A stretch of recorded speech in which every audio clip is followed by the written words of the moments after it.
Bismillah, Assalamualaikum warahmatullahi wabarakatuh.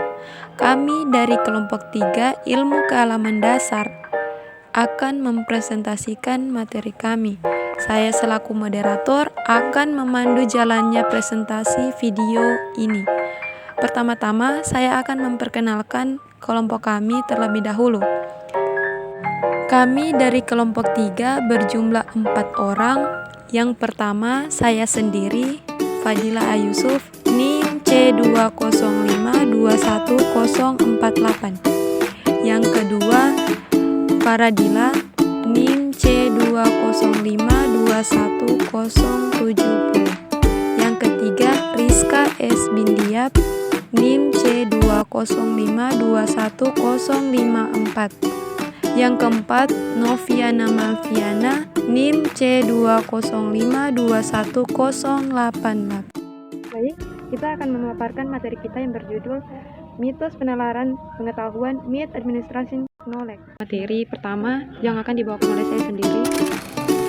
Mitos adalah imajinasi manusia yang berusaha untuk menerangkan gejala-gejala pada alam sekitar pada saat tertentu, yang kemudian dikaitkan dengan kepercayaan adanya kekuatan gaib. Secara sederhana, definisi mitos adalah suatu informasi yang sebenarnya salah tetapi dianggap benar karena telah beredar dari generasi ke generasi. Legenda adalah suatu cerita yang telah dirangkai secara turun-temurun dan dipercayai oleh masyarakat karena terbukti secara logis dan pendeskripsian ceritanya dan cenderung mengemukakan kehadiran seorang tokoh yang dikaitkan dengan terbentuknya suatu daerah. Legenda terbagi menjadi legenda keamanan, yaitu legenda orang-orang dianggap suci karena semacam itu termasuk faktor karena versi aslinya masih tetap hidup di kalangan masyarakat sebagai tradisi lisan. Sedangkan legenda gaib, legenda semacam ini biasanya berbentuk kisah yang dianggap benar-benar terjadi dan pernah dialami seseorang. Fungsi legenda semacam ini adalah untuk meneguhkan kebenaran tahayul atau kepercayaan rakyat.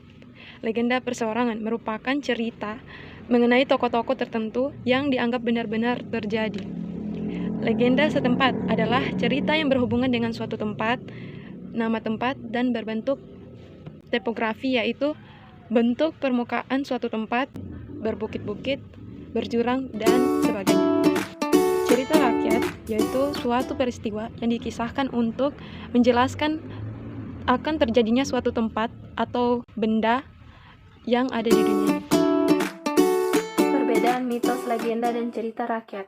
Cerita yang belum jelas terjadinya karena tidak ada bukti otentik yang bisa membuktikan kebenarannya, sedangkan legenda adalah cerita rakyat di masa lampau yang benar-benar terjadi dan biasanya memiliki bukti otentik. Dan cerita rakyat itu biasanya cerita tentang kebudayaan, asal-muasal suatu tempat atau kejadian. B. Contoh mitos, legenda, dan cerita rakyat. Contoh mitos, foto. 3 orang yang berfoto bersama maka akan selalu dimitoskan orang yang posisinya berada di tengah akan meninggal. Menyapu. Perempuan yang saat menyapu tidak bersih maka akan mendapatkan pasangan yang memiliki banyak bulu. Duduk di depan pintu. Orang yang duduk di depan pintu akan menghalangi datangnya jodoh, maka orang tersebut tidak akan mendapat jodoh. Kejatuhan cicak. Jika seseorang kejatuhan cicak, maka menandakan bahwa kerabatnya akan ada yang meninggal atau dirinya akan mendapat sial. Kupu-kupu masuk ke rumah. Jika ada kupu-kupu masuk ke rumah, dalam artinya akan ada tamu yang datang. Contoh legenda. Legenda keagamaan. Legenda Wali Sembilan atau Wali Songo. Mereka adalah Maulana Malik Ibrahim, Sunan Ampel, Sunan Bonang, Sunan Giri, Sunan Derajat, Sunan Kalijaga, Sunan Kudus, Sunan Muria, dan Sunan Gunung Jati. Legenda alam gaib. Genderuwo, sendal bolong, serta Nyai Blorong. Legenda perseorangan. Suatu jenis legenda perseorangan mengenai perampok seperti Robin Hood yang merampok penguasa korupsi atau orang kaya untuk didermakan kepada rakyat miskin. Legenda setempat. Legenda setempat yang berhubungan dengan nama suatu tempat, misalnya legenda Kuningan. Kuningan adalah nama suatu kota kecil yang terletak di lereng Gunung Ciremai di sebelah selatan kota Cirebon, Jawa Barat. Contoh cerita rakyat. Lutung Kasarung, asal-usul Candi Prambanan, Timun Mas, sang penakluk Raja Wali, Bawang Merah Bawang Putih, Paling Kundang, Danau Toba, Batu Menangis, Telaga Bidadari. Terima kasih untuk Faradila selaku pemateri kedua. Untuk selanjutnya kita masuk ke materi ketiga, yaitu Noviana Malviana. Kepada Novi dipersilakan. D. Keterbatasan penalaran dan keingintahuan. Menurut Charles Price, ada 4 macam cara untuk memperoleh pengetahuan, yaitu percaya. Seseorang akan mendapat pengetahuan karena ia percaya bahwa hal tersebut adalah benar. Wibawa. Sesuatu akan dianggap benar apabila seseorang yang berwibawa menyatakan benar.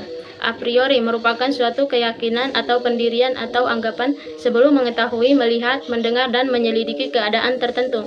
Metode ilmiah. Sesuatu dianggap ilmiah apabila memiliki patokan yang merupakan rambu-rambu untuk menentukan benar atau salah. Penalaran. 1. Deduktif. Cara berpikir yang bertolak dari pernyataan yang bersifat umum untuk menarik kesimpulan yang bersifat khusus dan menggunakan pola berpikir silogisme. 2. Induktif. Cara berpikir yang bertolak dari pernyataan yang bersifat khusus untuk menarik kesimpulan yang bersifat umum dan terkait dengan pengetahuan empirisme. 2. Pokok untuk memperoleh pengetahuan, yaitu empiris. Pengetahuan yang disusun berdasarkan pada pengalaman, paham yang dikembangkan disebut empiris. Bagi kaum rasionalis, berpendapat pengetahuan manusia diperoleh melalui penalaran rasional yang abstrak, namun diperoleh melalui pengalaman yang konkret. Rasionalisme, suatu cara yang didasarkan pada suatu rasio. Pandangannya menyatakan rasio merupakan sumber dan pangkal segala pengertian. Hanya rasio sajalah yang dapat membawa orang kepada kebenaran dan dapat memberikan petunjuk dalam segala jalan pikiran. Secara umum, yaitu prasangka. Prasangka berarti membuat keputusan sebelum mengetahui fakta yang benar. Intuisi, istilah untuk kemampuan memahami sesuatu tanpa melalui penalaran rasional. Trial and error, salah satu metode yang bisa digunakan dalam mencari solusi sebuah masalah. Selanjutnya pada pemateri terakhir, yaitu Rizka S. Bindia. Kepada Rizka dipersilakan. Kegiatan untuk mencari pemecahan dapat berupa 1. Penyelidikan langsung. 2. Penggalang hasil-hasil penyelidikan yang sudah pernah diperoleh orang lain. 3. Kerjasama dengan penyelidik-penyelidik lain yang juga sedang memecahkan masalah yang sama atau sejenisnya. Mitos itu dapat diterima oleh masyarakat karena 1. Keterbatasan pengetahuan yang disebabkan karena keterbatasan penginderaan baik secara langsung maupun dengan alat. 2. Keterbatasan penalaran manusia. 3. Hasrat ingin tahunya terpenuhi. Menurut Auguste Comte, 1798 sampai 1857, dalam sejarah perkembangan jiwa manusia, baik secara individu maupun sebagai keseluruhan, berlangsung 3 tahap, yaitu 1. Tahap teologi atau aktif. Dalam tahap ini, manusia berusaha untuk mencari tahu atau menemukan sebab pertama dan tujuan yang terakhir dari segala sesuatu tersebut dan selalu menghubungkannya dengan kekuatan gaib. Gejala alam yang begitu menarik perhatiannya selalu diletakkan dalam sebuah sumber yang mutlak dan selalu beranggapan bahwa setiap gejala dari peristiwa tersebut dikuasai oleh para dewa atau kekuatan gaib lainnya. 2. Tahap filsafat atau metafisik atau abstrak. Dalam tahap ini, manusia masih mencari sebab utama dan tujuan akhir tersebut. Tetapi, manusia tidak lagi menghubungkan masalah dan dengan kepercayaan akan adanya kekuatan gaib, tapi kepada akalnya sendiri. Akal yang telah melakukan abstraksi untuk menemukan hakikat dari segala sesuatu. 3. Tahap positif atau ilmiah real. Dalam tahap ini, manusia telah mampu berpikir secara positif atas dasar pengetahuan yang telah didapatkannya, yang kemudian dikembangkan lagi secara positif melalui sebuah pengamatan, percobaan, dan perbandingan. Oke, itulah tadi presentasi dari kelompok kami. Jika ada kata yang salah, mohon dimaafkan. Billahi taufiq wal hidayah. Wassalamualaikum warahmatullahi wabarakatuh.